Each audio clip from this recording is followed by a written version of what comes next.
দেখতে পাচ্ছেন ঈদের ছুটির রাস্তায় কিন্তু অনেক যানজট লেগে গেছে।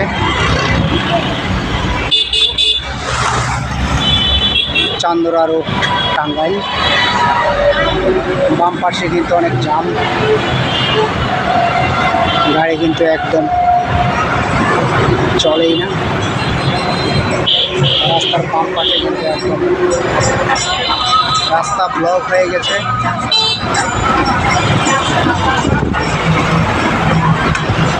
এই রাতে গার্মেন্ট শ্রমিকরা কিভাবে বাড়ি যাবে? রাস্তায় কিন্তু অনেক জ্যাম। ডান পাশের রাস্তা কিন্তু একদম ফ্রি আছে, বাম পাশে অনেক জ্যাম।